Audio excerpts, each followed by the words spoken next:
Hello, welcome back to Chat About It, Don't Shout About It with me, Rachel, the Queen of the Woke.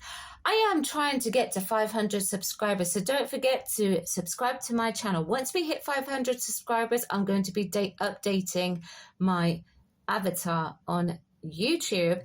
And once we hit 600 subscribers, I'm going to get some new soundproofing, because in my new setup, I have yet to get new soundproofing. We are talking about Doctor Who in this video. I came across this article that was released 3 days ago, and I somehow missed it. How could I miss it? It's all to do with Ruby Sunday. Millie Gibson, the young lady who has apparently left Doctor Who, but the BBC will not actually confirm it. They'd rather let her take the flak for the rumours. However, we've all seen Verada Sethu in those photographs with Ncuti Gatwa running around.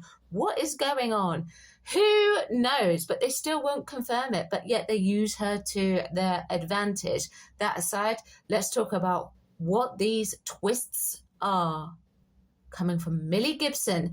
In the Radio Times, Doctor Who's Millie Gibson promises twist in new season. There's a lot of questions surrounding Ruby Sunday. No way, I have a lot of questions surrounding Millie Gibson as well, BBC. What have you done? Treat your staff like that. Doctor Who star Millie Gibson has teased a twist on the way in the upcoming season 14, which kicks off on BBC One and iPlayer in May. Gosh, that's soon. Wow. The former Corrie star made her debut on the sci-fi drama over the Christmas in an episode that saw Ruby Sunday cross paths with the Doctor just in time to take on the sinister Goblin King. Yeah, right. One of the plot threads left unresolved at the end of the festive adventure concerned with the companion's parentage, and specifically who left her outside on the Church of Ruby Road as the baby. What would be really sort of like predictable? Maybe I shouldn't write the story for them, but what would be really predictable is it's actually Ruby Sunday, diving in on her own timeline there and actually putting herself there. But, big implosion on time. I mean, how adventurous. That's done before. Speaking to the Doctor Who magazine for its landmark 600 issues. Wow, 600 issues. Gripes. Gibson was asked if she could drop a hint about what fans can expect from the next set of episodes.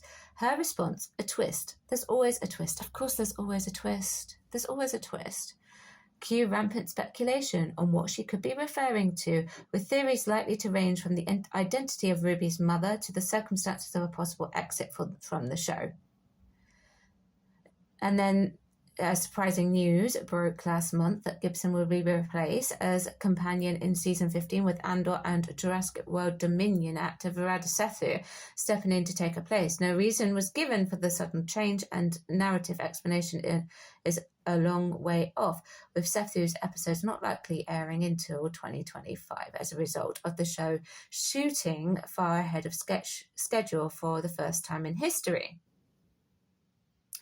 In Doctor Who magazine interview, Gibson did make reference to her season 2 look, presumably a reference to season 15 or series 15. The second of Russell T Davies' latest reinvention, confirming she will stick around as a guest or a recurring player. Oh, okay. So, is this a thing? Is that a confirmation? What is it? Who knows? Actually, do something about it, BBC. Gibson said, this is Chat About It, Don't Chat About It. I just raised my voice. That's funny.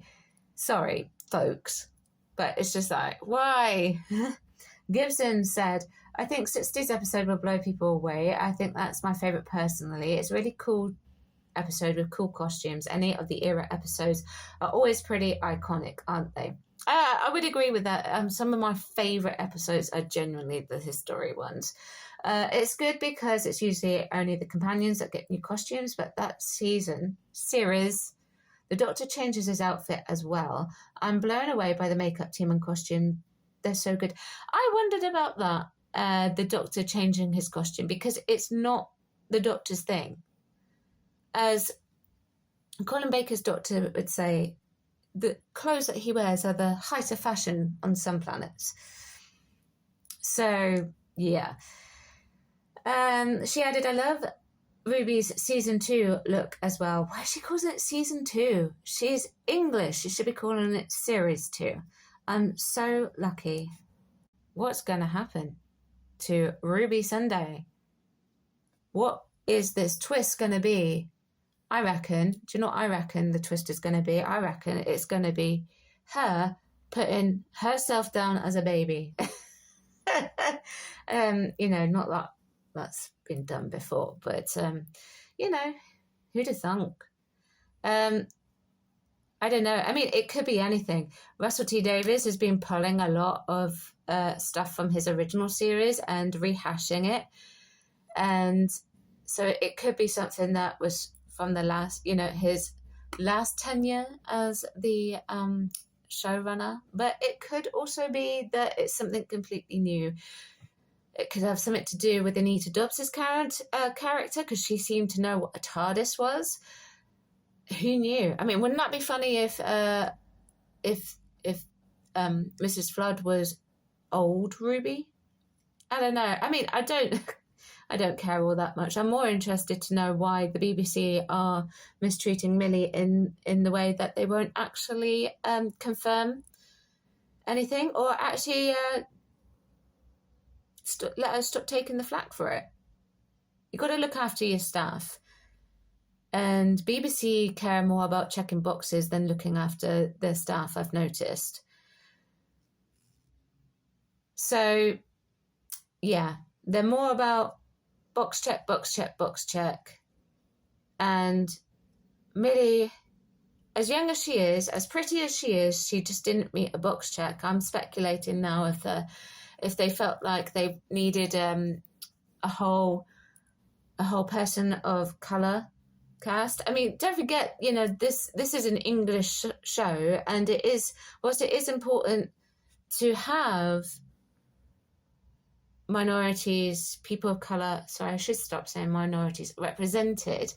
You must also remember that through the companion is the audience that, you know, that's how the audience sees Doctor Who, is through the companion. That's how it's always been. And that's why the companion has also predominantly been white.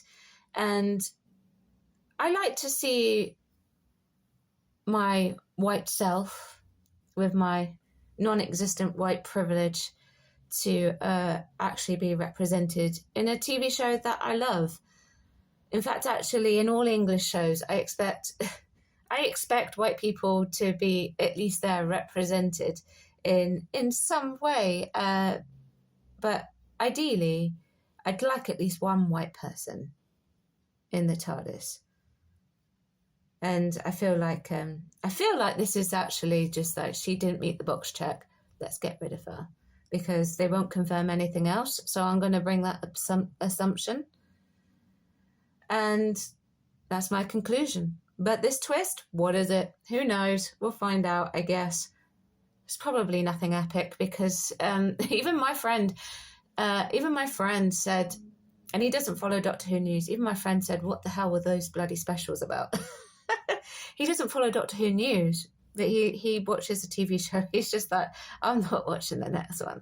So, yeah, he's not into that woke stuff. He doesn't pay attention to it. And if he's pulling up on it, then there's something wrong. Right. Okay. So I've talked enough. So thank you very much for watching. Share this video, like this video, get it into the YouTube algorithm. Subscribe to me, the Queen of Woke, and I will see you in the next one. Thank you very much for watching, and goodbye. Mwah!